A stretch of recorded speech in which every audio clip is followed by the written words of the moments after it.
저는 서울에서 살고 있는 결혼한 30대 초반의 여성입니다. 저는 TV 막장 드라마에 나올 법한 막 나가는 시어머니를 만나 남편과 결혼하기 전부터 말도 못할 생고생을 했었는데요.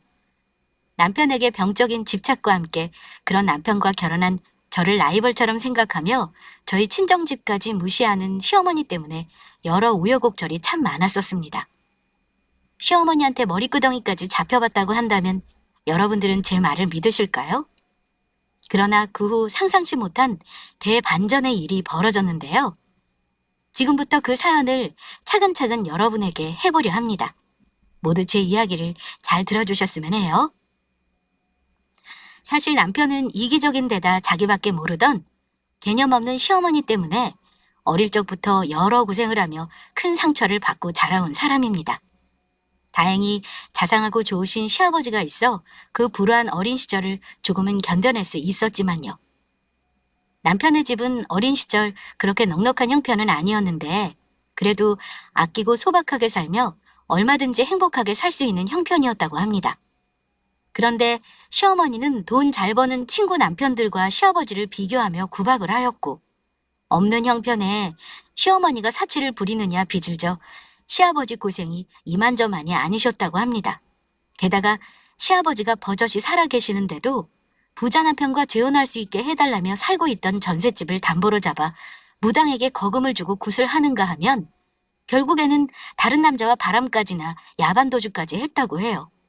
나중에는 바람나 같이 도망간 남자에게 버림을 받아 집으로 돌아와 시아버지에게 싹싹 빌어 받아주긴 했지만 그 후 두 분은 사이가 그리 좋지 않았다고 합니다. 시아버지가 시어머니를 받아준 이유도 하나뿐인 아들을 엄마 없이 혼자 크게 두고 싶지 않아서였고요. 그 후에도 시어머니는 정신을 못 차리셨고 술에 빠져 살며 여기저기 싸움을 벌이며 사고를 치고 다니셨다고 합니다. 그래서 시아버지께서 그 뒷수습을 하시느냐 경찰서까지 끌려다니시며 많이 고생을 하셨다고 합니다. 그러다 시아버지는 시어머니한테 받은 스트레스 때문인지 남편이 어렸을 적 일찍 암으로 돌아가셨다고 하고요. 그나마 다행이라면 시아버지가 생전 생명보험을 여러 개 들어두었다는 것입니다. 아마도 시어머니가 못 믿어왔는지 본인이 잘못되었을 때 어린 자식이 잘못될까봐 걱정돼 빠듯한 살림에 아끼고 아껴 들어놓으셨던 것 같아요. 하지만 남편에게 들은 그 후의 시어머니의 행동은 참으로 충격적이었습니다. 시어머니는 시아버지가 돌아가셨는데도 슬퍼하기는커녕 시아버지 덕분에 잘 먹고 잘 살게 되었다며 좋아하셨다는 것입니다. 하나밖에 없는 남편이 죽었는데도 말이에요. 생명보험금을 받은 그날부터 신이 나 이사할 집을 알아보고 다니셨다고 합니다.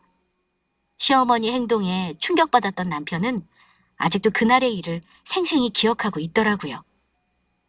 그래도 시어머니가 아예 생각이 없던 사람은 아니었는지 시아버지 생명보험금으로 서울 몇 군데 집을 사 월세를 받으며 두 사람의 생계를 책임지셨다고 해요.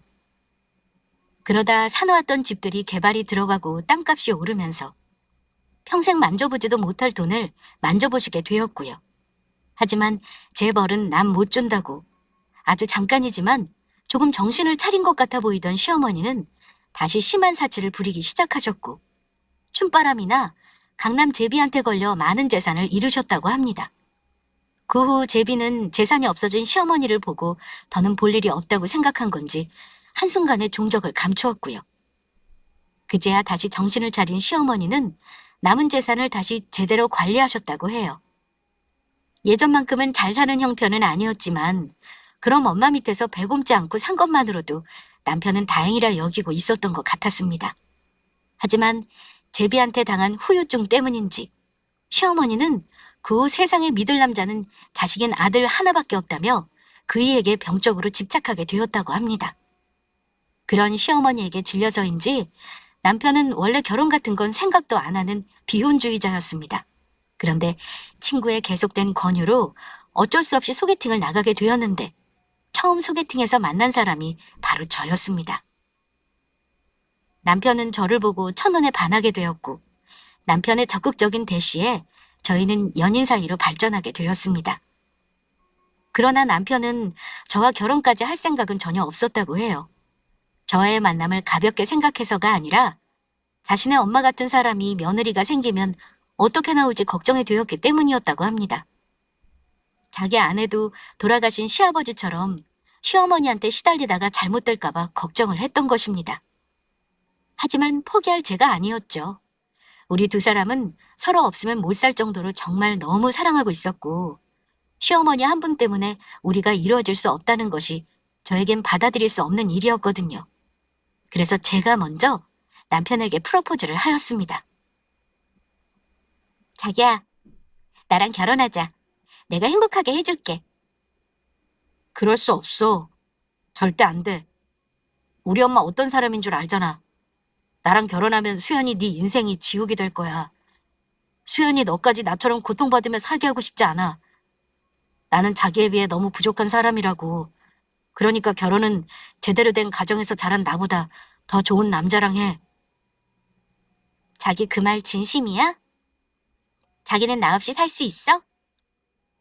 나는 이제 자기 없으면 못 살아. 아무리 힘든 일 있어도 자기 마음만 변하지 않는다면 나는 자기 떠날 일 없어. 자기 엄마가 괴롭히면 나 지지 않고 맞서 싸울 자신 있어. 앞으로는 내가 자기 편이 되어줄게. 그러니까 우리 같이 이겨내자. 나와 결혼해서 나한테 기대면서 살라고. 내가 자기 행복하게 만들어줄게. 수연아, 내가 무슨 복이 많아 너처럼 좋은 여자를 만난 건지 모르겠어. 그러면 나도 용기 내볼게. 노력할게.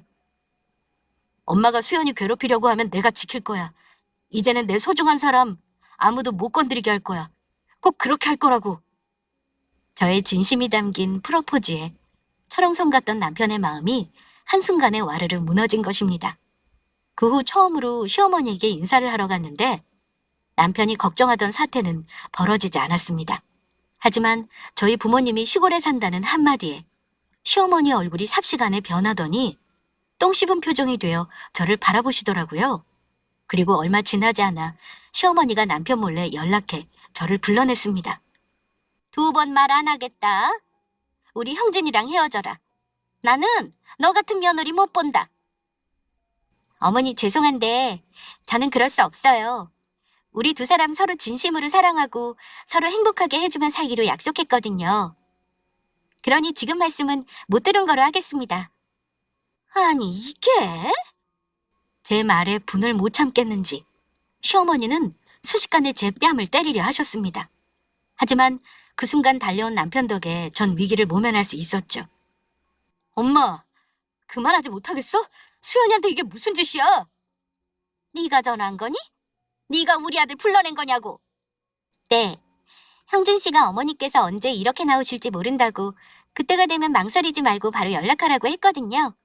무슨 일이 있든 당장 달려오겠다고요. 너 인제 보니 보통 애기가 아니구나. 이런 영악한 것 같은 이라고. 시어머니는 더 악에 받쳤는지 저에게 달려들려 했습니다. 물론 그 전에 남편이 시어머니가 저에게 그러지 못하도록 막아주었지만요. 엄마 그만해. 수연이 앞에서 창피하지도 않아? 제발 그만하라고. 나 저거 가만 안 둬. 너 같은 게 감히 우리 아들을 나한테서 훔쳐가려고? 엄마, 이러면 나 엄마 안 본다고 했지? 정말로 이러면 엄마 얼굴 다시는 안 볼 거야. 그 말에 시어머니는 카페 바닥에 철퍼덕 앉아서 신세 한탄을 하며 울고불고 난리를 쳤습니다. 아이고, 세상 사람들, 제 아들 좀 보세요. 남편 일찍 주고 혼자 힘들게 키워놨더니 저 여우 같은 거에 홀려 제 어미가 죽든 말든 나 몰라라 하겠다고 합니다. 아이고 억울해. 아이고 억울해. 그렇게 한 차례 큰 사건이 있었지만 흔들릴 저희 사이가 아니었습니다. 이미 무슨 일이 있든 절대 헤어지지 않기로 저희는 약속했으니까요. 그 이후 저는 남편을 데리고 친정 부모님께 인사를 드리러 갔습니다. 박서방 많이 먹게나. 우리 하나밖에 없는 딸 잘 부탁하고 만약 우리 수연이 울리면 내가 가만히 있지 않을 거야. 내가 죽으면 저승에서라도 벌떡 일어나 혼내줄 거라고. 예, 장인어른. 수연이 꼭 행복하게 해주겠습니다. 수연이한테 들었습니다. 저희 집 사정 다 아시면서 이 부족한 사이를 받아주셔서 진심으로 감사합니다. 그런 말 마. 수연이한테 들어서 나도 다 아네.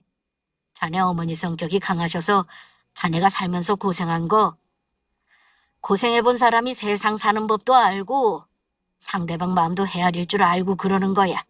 사실 나도 자네 어머니 이야기 듣고 걱정하지 않은 건 아니지만 자네를 이렇게 직접 보니 마음이 놓이네. 자네라면 분명 우리 수연이 지키면서 행복하게 해줄 수 있을 거야. 그러니까 박서방 힘내게. 장인어른, 감사합니다. 여보, 왜 우리 예쁜 사위 울리고 그래? 하나뿐인 우리 사위 울리면 당신이라 해도 용서 못해. 내가 언제 울렸다고 그래? 아니, 그냥 두 사람 행복하게 살라고 그 말밖에 또 안 했다고. 박서방, 그만 울고. 자, 내가 우리 박서방 온다고 소갈비찜 했으니까 한번 먹어봐. 내가 다른 요리는 잘 못해도 소갈비찜 하나는 끝내주게 하거든. 그러면서 엄마가 남편의 숟가락 위에 소갈비찜 한 점을 올려줬습니다. 그런데 저희 엄마가 해준 소갈비찜 한 점을 삼키던 남편은 훌쩍이다 못해 그만 울음을 터뜨리고 말았습니다. 아이, 박서방 괜찮은 건가? 왜 갈비찜이 입에 안 맞아? 그러면 안 먹어도 돼. 그래, 안 좋은 거면 굳이 먹지 마. 내가 얼른 다른 음식 해다 줄 테니까. 그게 아니고 너무 너무 맛있어서 그럽니다. 아버지 돌아가시고 누군가 해준 음식은 처음 먹어보거든요. 아버지 돌아가시고 어릴 적부터 제가 밥이랑 반찬이랑 알아서 해먹고 자라서 이런 사랑받는 느낌은 너무 오랜만이라서요. 장모님, 장인어른, 정말 감사합니다. 제가 이 맛있는 소갈비찜 매일 먹기 위해서라도 수연이한테 정말 잘하겠습니다. 고맙습니다. 뭐? 아이, 그래. 많이 먹고 힘내게. 그리고 내 마누라라서 그런 게 아니고 우리 집사람이 요리 실력이 정말 좋거든. 먹고 싶은 거 있으면 언제든지 말하고. 그래, 박서방. 먹고 싶은 거 있으면 언제든지 말해. 내가 해줄 테니까. 저희 부모님을 처음 만나 뵌 후 남편은 저희 부모님을 친부모처럼 여기며 많이 따르고 좋아했습니다. 그럴 만도 한 것이 시아버지가 돌아가시고 시어머니께서는 그에게 집착만 했지 진짜 사랑을 준 적이 없었으니까요. 아마도 시아버지가 일찍 돌아가시고 부모에게 받고 싶었던 사랑을 저희 부모님에게 느꼈던 것 같습니다. 그렇게 각자 부모님께 인사를 드린 후 우리는 얼마 후 결혼 날짜를 잡았고 상견례를 하기로 했습니다. 남편은 시어머니 걱정에 상견례는 따로 안 해도 된다고 했지만 친정 부모님께서 아무리 그래도 예의가 아니라며 상견례를 해야 한다는 말씀에 하게 되었던 것입니다. 다행히 남편이 단도리를 잘한 것인지 상견례 날 시어머니의 마음에 안 들어하는 내색은 숨길 수 없었지만 별일 없이 무사히 지나갈 수 있었습니다. 하지만 그렇게 끝낼 시어머니가 아니었죠. 시어머니가 기어이 사고를 치고 마신 겁니다. 결혼을 앞둔 며칠 전 술에 거나하게 취하셔서 벌건 대낮에 저희 회사로 찾아오셔서는 1층 로비에서 난동을 부리셨던 것입니다. 내년이 뭔데? 우리 아들을 나한테서 훔쳐가! 내가 얼마나 힘들게 키웠는데 생긴 건 꼭 여우처럼 생겨서 우리 아들을 어떻게 홀렸기에 이 도둑년아! 집에 재산이라도 많으면 내가 조금 파주려고 했더니 웬 시골 촌뜨기에 거지 같은 것들을 제품을합시고 소개하질 않나. 니년이 도대체 뭐가 볼 게 있다고 우리 귀한 아들을 줘야 하는데. 내 아들은 결혼하지 않고 나랑 평생 같이 살아야 했다고. 우리 형진이는 내 거야. 내 거라고. 어머니, 제발 그만하세요. 그리고 저희 부모님 욕도 그만하시고요. 저 지금 근무해야 하니까 나중에 저 퇴근하고 이야기해요. 뭐라고? 이년이? 시어머니가 왔는데 잘 보여도 모자랄 판에 감히 뭐라고 찌꺼리는 거야? 그러고는 저희 회사 1층 로비에서 제 머리 끄덩이를 잡으셨습니다. 그것도 회사 사람들이 전부 보는 앞에서요. 그 사실을 알고 남편이 직장에서 근무하다 말고 저희 회사로 택시를 타고 불이 났게 달려왔습니다. 남편은 회사에서 영업직 일을 하고 있었고 그래서 남들보다 몸이 자유로워 바로 달려올 수 있었던 것이죠. 우리 아들, 너 같은 거에 절대 못 뺏겨. 못 뺏긴다고. 엄마, 이게 무슨 짓이야? 당장 수연이 놓지 못하겠어? 수연이네 회사에서 이게 무슨 행패냐고? 이게 지금 나한테서 너를 뺏어가려 하는데 내가 가만두게 생겼어? 아무리 생각해도 나는 너 저런 가난뱅이 집안에 장가 못 보내. 못 보낸다고! 그리고 너 지금 누구 편을 드는 거야? 지금 나보다 저것이 더 중요하다는 거니? 난 네 엄마라고. 그런데 왜 낳아준 내가 아닌 저거 편을 드는 건데? 난 네 엄마라고, 엄마! 그 후 시어머니의 난동은 누군가 신고를 해준 것인지 경찰차가 오고 나서야 멈출 수 있었습니다. 남편을 향한 시어머니의 광적인 집착에 저는 소름이 돋고 말았죠. 오후가 되자 회사의 소문이 이미 다 퍼진 것인지 저와 친한 동료들은 저를 말리고 나서더라고요. 아무리 남편이 좋아도 그런 시어머니를 만나면 고생한다며 제 결혼에 대해 다시 생각해보는 게 어떻겠냐며 걱정이 이만저만이 아니었습니다. 더욱이 지금은 결혼 전이라 본색을 숨기고 있는 것일 수도 있다고, 그런 시어머니라면 자식인 제 남편 또한 시어머니처럼 이상한 사람일 수 있다고 하면서요. 저도 남편을 만나며 의문이긴 했습니다. 저런 시어머니한테서 어떻게 지금의 남편처럼 따뜻하고 자상한 사람이 나올 수 있는 것인지.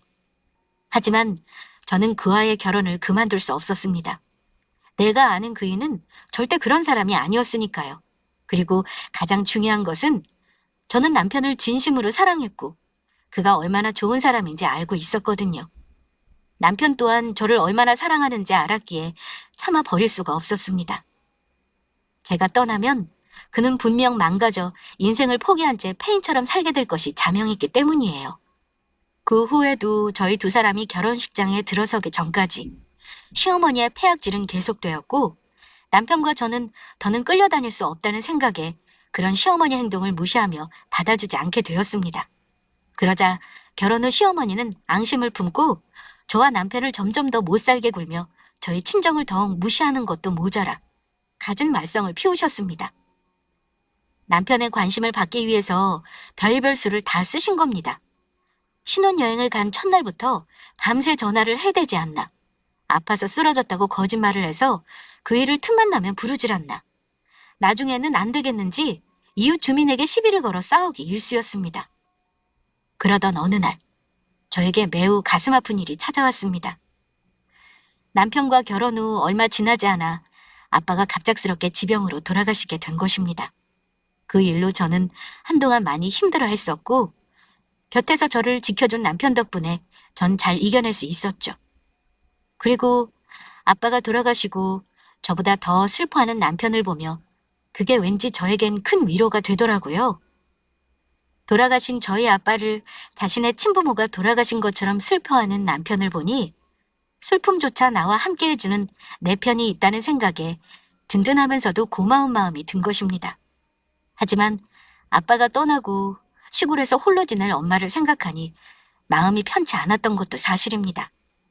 아빠가 떠나고 가장 힘들었을 사람은 바로 저희 엄마였을 테니까요. 저희 남편이 수시로 친정 엄마에게 연락하며 자주 친정으로 내려가 뵈려고 노력했지만 마음이 편치 않았던 것도 사실입니다. 그렇게 아빠가 돌아가신 지 3년쯤 되었을까.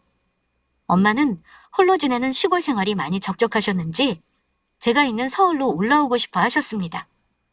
하지만 오랫동안 시골 생활을 하다가 막상 서울살이를 하려 하니 겁을 잡수셨는지 조금 고민하는 것 같아 보이기도 했습니다. 게다가 아빠와 추억이 담긴 집을 정리하고 떠나온 것도 마음에 걸려 하시는 것 같았고요. 그런 고민을 남편에게 이야기하자 남편은 두 손을 들어 반색하며 적극적으로 나서주었습니다. 그게 정말이야? 그러면 장모님 빨리 서울로 올라오시라고 해. 정말 잘됐다. 당신도 장모님도 장인어른 떠나고 많이 힘들어했었는데 곁에 살면 서로 의지도 될 테고 나도 장모님 자주 볼 수 있어 너무 좋을 것 같아.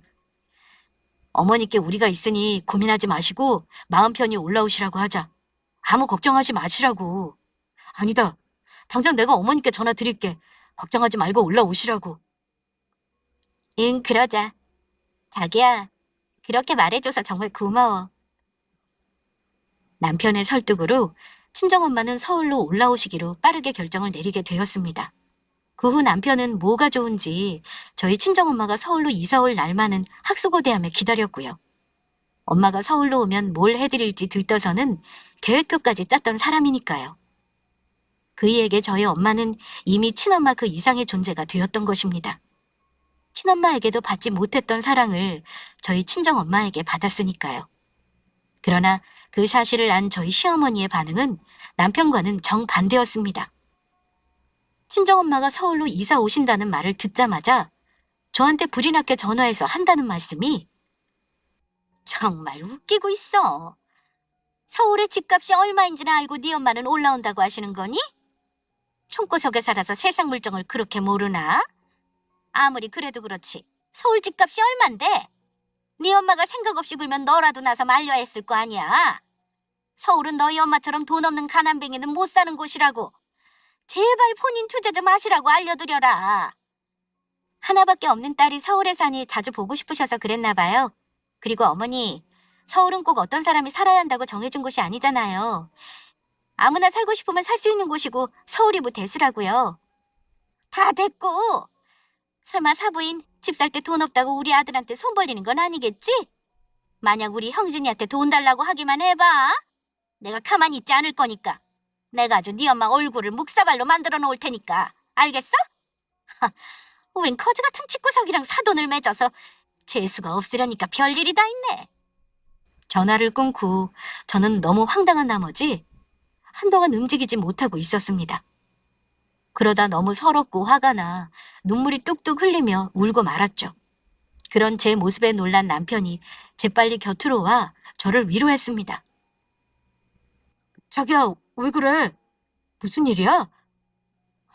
우리 엄마가 또 자기 괴롭힌 거야? 도대체 엄마는 왜 그러시는지 모르겠네. 내가 앞으로는 못하게 할게. 미안해, 정말. 울지 마. 정말 이제 할 수만 있다면 엄마랑 인연 끊고 싶다. 저희 엄마가 이사하는데 시어머니 허락이 있어야 서울에 살 수 있는 것도 아니고 도대체 무슨 논리로 저희 엄마가 서울에 올라와 살면 안 되는 것인지 도무지 이해가 가지 않더라고요. 게다가 아빠를 떠나보내고 혼자 힘들었을 엄마를 생각하면 하나뿐인 자식으로 곁에 있어주지 못해 미안한 마음뿐이었거든요. 그런데 그런 저희 엄마를 시어머니가 무시하며 비우는 것이 너무 속상했습니다. 아마도 자신이 아끼던 하나뿐인 아들을 저에게 빼앗겼다는 생각과 함께 저희 친정집이 시골에 사니 가난한 보잘것없는 집안이라고 여겨 저의 모든 것이 싫었던 것 같습니다. 하지만 친정엄마가 서울로 올라오실 때까지 노골적으로 저희 친정을 무시하며 조롱하는 시어머니의 행동은 계속되었습니다. 돈도 없는 친정이니 저희 엄마는 절대로 서울로 올라와 살 수 없을 거라고 장담까지 하면서요. 그 멸시를 당하며 시모에게 한 소리 시원하게 해주고 싶었지만 저는 꾹꾹 참았습니다. 무식한 시어머니를 상대해봤자 에너지 낭비라고 생각했고 그럴 가치가 없다고 여겼거든요. 그리고 시어머니가 몰랐던 중요한 사실 한 가지가 있었습니다. 사실 엄마와 아빠는 20년 전 노후 준비를 한다면서 사나운 땅이 있었는데 그곳 주변이 신도시 개발이 되면서 땅값이 엄청나게 오른 곳이었어요. 그 사실도 모르고 시어머니는 저희 엄마에게 시골 총구석에 사는 가난뱅이라며 계속 무시했던 것이고요. 그래서 서울의 집값이 비싸니 절대 올라와 살지 못할 거란 시어머니 말과는 달리 엄마는 서울 용산에 20억 원짜리 아파트를 사 올라오게 되었습니다. 엄마는 집들이를 한다며 시어머니를 이사한 집으로 저희 부부와 함께 초대하게 되었는데요. 시어머니는 저희 엄마가 좋은 집에 사니 질투로 눈이 뒤집히신 건지 바로 막말을 해댔습니다. 사실 그 아파트는 시어머니가 예전부터 돈이 생기면 살고 싶어 하셨던 꿈에 그리던 곳이었거든요. 얘 며느리야. 네 어머니는 총구석에 살면서 무슨 돈이 나서 이런 으리으리한 집을 산 거니? 혹시 우리 아들 돈 네가 꼼쳐놓은 거로 산 거 아니야? 아니에요. 전부 저희 엄마 돈으로 사신 거예요. 아니긴 뭐가 아니야. 그러면 가난한 집구석에서 무슨 돈이 있어 이런 집을 사? 나도 사고 싶어도 돈이 없어 못 산 집을. 너희 엄마가 무슨 재주로 산 거냐고? 네 엄마 우리 아들 피 빨아먹으려고 서울로 온 거지? 이 거머리 같은 것들이. 사부인, 아닙니다. 설마 제가 박서방 돈으로 제 집을 샀겠습니까? 엄마, 장모님한테까지 그러면 어떡해. 그게 무슨 예의냐고. 어서 장모님께 사과드려. 왜? 내가 틀린 말 했니? 사부인 내 아들 돈으로 이 집 산 거면 한 푼도 빼놓지 말고 다 뱉어내야 할 겁니다. 안 그러면 내가 정말 가만히 있지 않을 거라고요. 어머니, 그만하세요. 어머니 생각하시기에 그이 돈으로 정말 이런 큰 집을 살 수 있을 거라고 생각하시는 거예요? 뭐, 뭐라고? 그이 월급이 500만 원인데 그 돈으로 어떻게 이런 집을 살 수 있다고 그러시는 거예요? 부탁드리는데 정말 말도 안 되는 말씀 좀 하지 말아주세요. 그래, 엄마. 수연이 말이 맞아. 제발 좀 그만 좀 해. 나 정말 엄마 때문에 지칠 대로 지쳤다고. 이 아파트 전부 장모님 돈으로 산 거 맞으니까 제발 이상한 의심 좀 그만하라고. 그, 그게 정말이니? 저희 엄마는 시어머니의 오해를 풀어주겠다며 어떻게 용산에 있는 20억짜리 아파트를 사게 된 것인지 그동안의 자초지정을 설명하였고, 엄마가 재산이 많다는 사실을 알게 된 시어머니의 태도가 갑작스레 돌변하였습니다. 엄마를 무시하며 원수 보듯하던 시어머니가 갑작스레 살갑게 굴며 친정엄마에게 잘 보려 애쓰는 것이었어요. 그리곤 굳이 사양하는 엄마를 끌고 다니며 서울 이곳저곳을 구경시켜주겠다고 데리고 다니셨습니다. 그날도 저는 시어머니 말에 속아 엄마가 시어머니와 함께 서울 관광을 하고 오신 줄 알았습니다. 남편이 스피커폰으로 시어머니와 통화하는 내용을 듣기 전까지는요. 엄마, 지금 그게 무슨 말이야? 장모님이 엄마 집을 사주기로 하셨다니? 아까도 장모님 만났는데 그런 말씀 없으셨는데 도대체 무슨 소리를 하는 거야? 아니라니까. 내가 오늘 살고 싶은 아파트를 잠깐 보여주니까 집이 정말 좋다며 좋아했다니까. 엄마, 그건 그냥 집이 좋다는 거지. 엄마한테 집을 사준다는 말씀이 아니잖아. 엄마 창피하게 정말 이럴 거야? 그전엔 장모님 가난하다고 무시하며 나 곤란하게 할 때는 언제고, 이제는 장모님 재산 많은 것 같으니까 친한 척하면서 아파트 살 돈 뜯어내려고 한 거야? 그래서 한동안 장모님한테 잘해드린 거냐고. 제발 부탁인데 그만 좀 해. 그러나 시어머니는 마음을 고쳐먹을 생각은 없으셨던 건지 저희가 회사에 출근한 평일 저희의 감시망을 피해 친정엄마에게 문자를 보내셨습니다. 그리고 그 문자는 바로 저한테 전송이 되었고요. 제가 엄마한테 시어머니한테 연락이 오는 작은 것이든 큰 것이든 바로 연락을 달라고 말씀드렸거든요. 엄마가 저에게 보내준 시어머니의 문자를 보니 내용이 아주 가관이었습니다. 사부인, 저 아파트 계약해야 하니까 제가 말씀드린 부동산으로 돈 가지고 오후 2시까지 나오세요. 저 사부인 딸한테 아들 뺏긴 것도 억울한데 보상을 좀 받아야겠습니다. 그러니까 저 아파트 좀 사주셔야겠어요. 돈 아까워하지 마시고 좋게 말할 때 나오시는 게 좋을 겁니다. 아니면 제가 아이들 몰래 사부인 집으로 쳐들어갈 테니까. 그 후에 일어날 일은 저도 책임 못 집니다. 아시겠어요? 그러면 제 말에 따라주시리라 믿겠습니다. 이따 뵐게요. 이거는 거의 일방적인 통보도 모자라 협박에 가까웠습니다. 엄마는 제 남편을 위해 그 정도는 시어머니께 해줄 수 있다고 하셨지만 저는 그러고 싶지 않았습니다. 더욱이 시어머니의 그런 행동이 이번으로 끝이란 법도 없었으니까요. 그동안 전적으로 보아 시어머니가 저희 엄마의 재산을 노리고 언제 무슨 짓을 할지 몰랐던 겁니다. 저는 그 말에 즉시 회사에 반차를 쓰고 남편과 함께 시어머니가 기다리고 있는 부동산으로 달려갔습니다. 친정엄마에게 저희 두 부부가 알아서 할 테니 걱정하지 말라고 말씀드리고요. 그리고 마침내 저희는 시어머니가 있는 부동산에 도착해 문을 열고 들어갔습니다. 시어머니는 정말로 저희 친정엄마 돈으로 집을 살 수 있다고 생각했는지 몹시 들떠있는 표정으로 계셨습니다. 그리곤 저희와 두 눈이 마주치자 몹시 놀란 표정으로 말했습니다. 아니, 내가 부른 건 사부인인데 어떻게 너희들이 온 거니? 혹시 사부인이 너희한테 꼰지른 거니? 내가 장모님 보고 가지 말라고 말렸어. 장모님이 여기 올 일은 앞으로도 영원히 없을 거니까 그렇게 알아. 뭐야? 야, 너 누구 자식이야? 누구 아들이냐고? 네 엄마가 늙어서 이제 좀 좋은 집에서 편히 살아보겠다는데 그게 그렇게 고깝고 아깝니? 왜 내가 죽도록 고생해서 키운 아들놈은 저 여우 같은 년이랑 사부인한테 뺏기고 살아야 하는데? 나도 아들놈 뺏겼으면 그만한 대가라도 받아야 할 거 아니야. 말은 바로 해야지. 당신이 나한테 해준 게 뭐가 있는데? 이게 힘들게 키워놨더니 뭐라고 짓거리는 거야? 그리고 뭐 당신? 지금 당신이라고 했니? 그래, 당신. 당신이 날 언제 키웠는데. 나 혼자 스스로 컸어. 아버지 돌아가시고 언제나 난 혼자였다고. 당신 때문에 내가 얼마나 힘들었는지 알아? 매일 술이나 먹고 사람들이랑 싸워서 중학교 때부터 어린 자식한테 경찰서나 들락거리게 만들고 나한테 따뜻한 밥 한 끼 제대로 해준 적 있어? 아니지? 없지? 나 정말 예전부터 당신한테 묻고 싶은 게 있었는데 아빠 돌아가시고 어린 자식이 해준 밥 먹으면서 그게 목구멍으로 넘어갔어? 그 밥 먹고 배가 불렀냐고? 너, 너 지금 엄마한테 뭐라고 짓거리는 거야? 지금 이게 무슨 말버릇이야? 아니, 아직 다 못했어. 아빠가 누구 때문에 돌아가셨는데 세상 유일하게 내 편이었던 분이 당신 때문에 돌아가셨다고. 사치에 도박에 결국에는 바람까지 나서 도망가서 아빠 속썩에서 일찍 돌아가시게 만들고 그러고도 뻔뻔하게 한 번도 아빠나 나한테 미안해한 적이 없었지? 당신이 그러고도 사람이야? 당신이 그러고도 내 엄마냐고? 이게 보자 하니까? 됐어. 다 필요 없고 난 오늘부터 당신 아들 안 할 거니까 앞으로 혼자 죽든지 말든지 알아서 살아. 오늘부로 당신은 내 엄마가 아니야. 어느 엄마가 자식 행복하길 바라지 않고 사사건건 괴롭히면서 자식 인생을 망치려고 들어. 장모님한테 아파트 사달라고 손 벌릴 때 나랑 연끈을 각오 정도는 했었어야지. 그러니 어디 앞으로는 혼자 잘 살아봐. 나는 더 이상 당신의 그 미친 망나니처럼 하고 다니는 행동들 받아줄 생각 없으니까. 내가 당신 버렸어. 버렸다고. 오냐, 더 해봐라 이 나쁜 놈아, 이 비용망덕한 놈. 화가 난 시모는 저한테 했던 것처럼 남편에게 달려들려 했습니다. 저는 그런 시어머니와 남편의 중간에 끼어 시모의 두 손목을 턱 잡고 막아 세웠습니다. 이제 그만하시죠.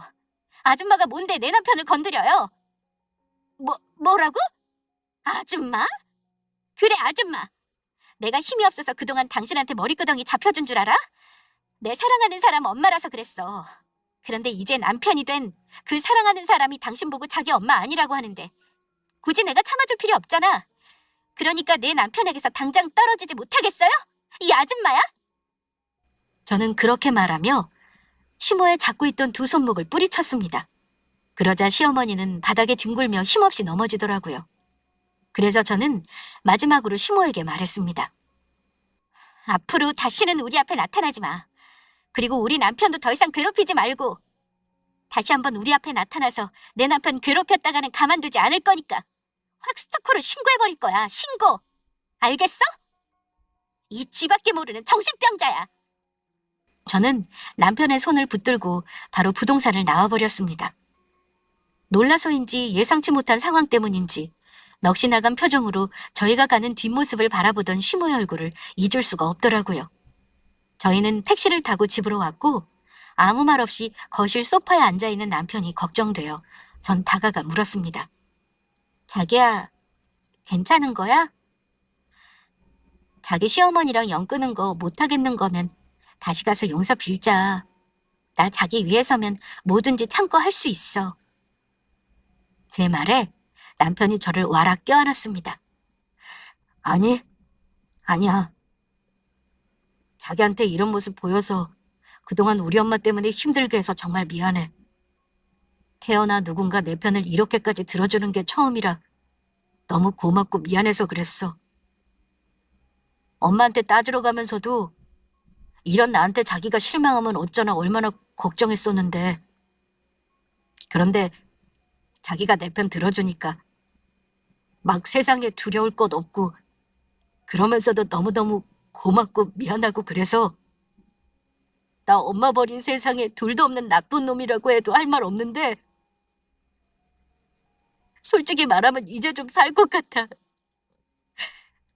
엄마한테 벗어났다고 생각하니까 이제 좀 숨이 쉬어지는 것 같아.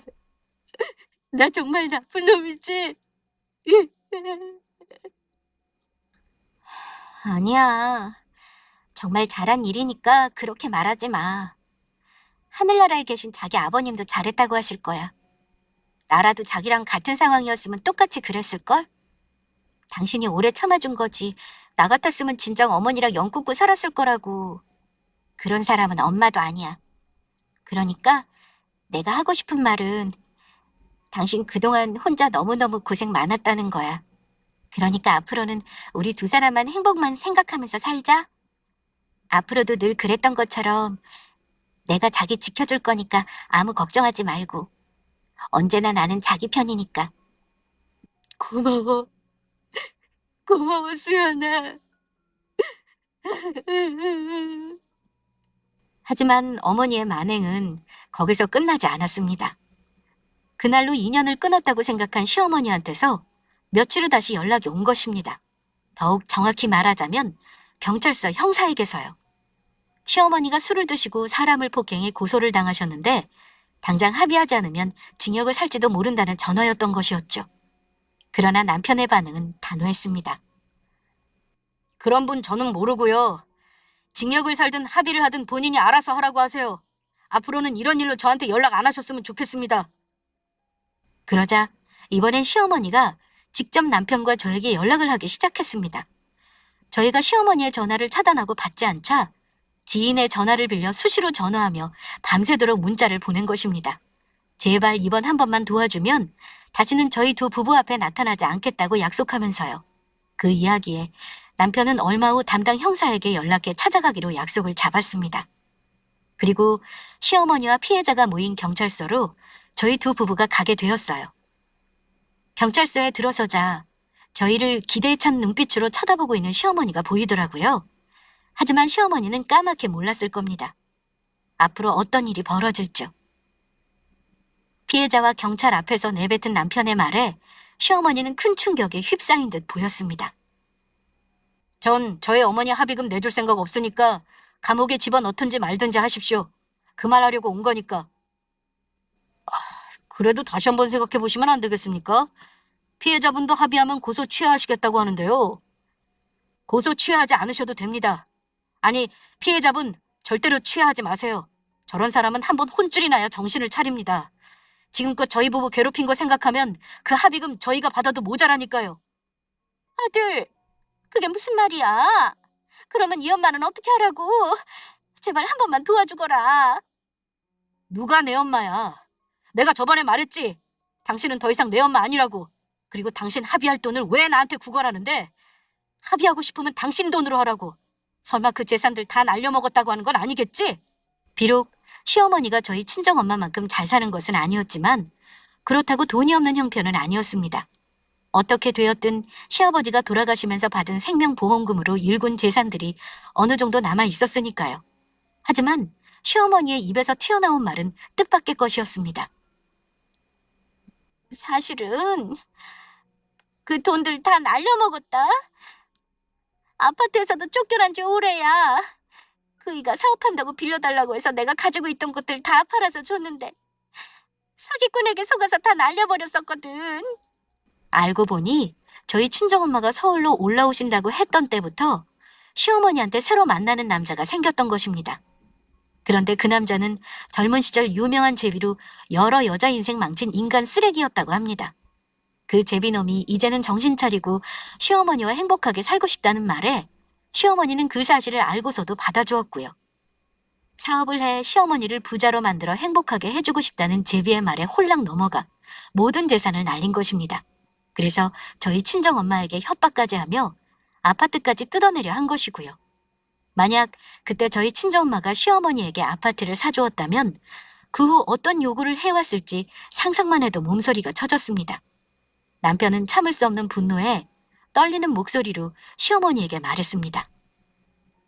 당신 어떻게 그럴 수 있어? 그 돈이 어떤 돈인데 내 아버지 돌아가신 목숨값으로 받은 돈이라고. 아버지 생명보험금. 그런데 그걸 인간 같지 않은 쓰레기놈한테 전부 써? 네가 그러고도 사람이야? 넌 사람도 아니야. 짐승이라고, 짐승.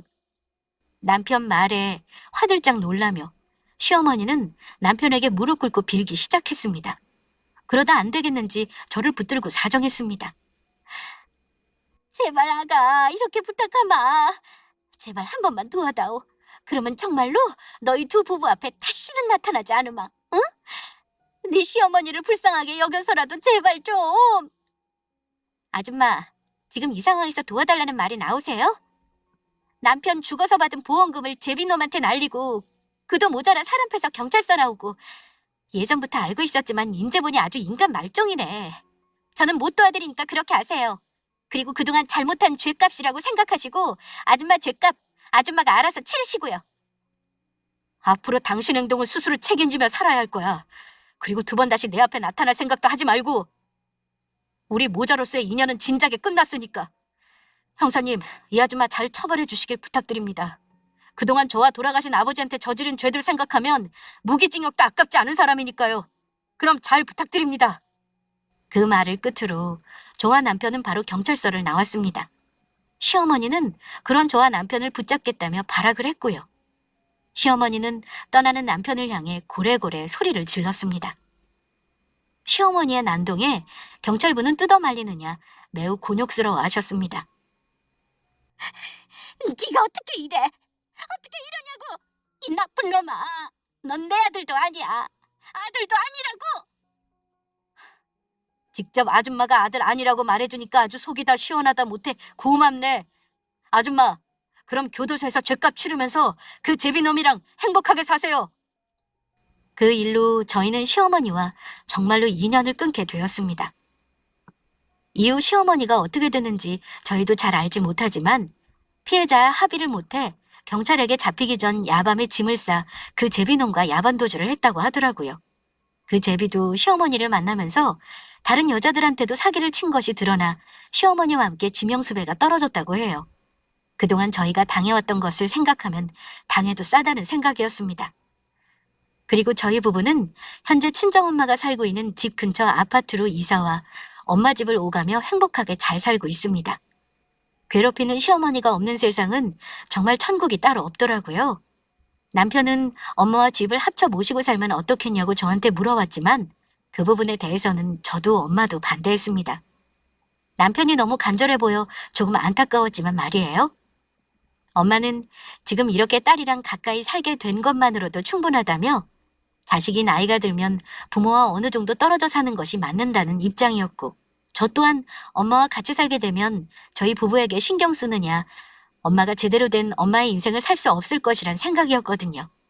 앞으로 바라는 게 있다면 우리 가족들 모두 지금처럼 건강하고 아무 일 없이 무탈하게 잘 살았으면 좋겠습니다. 행복이 뭐 따로 있나요? 지금처럼 서로 진심으로 위해주고 사랑하고 살면 그것이 행복이죠. 그러면 이상 제 이야기를 마칩니다.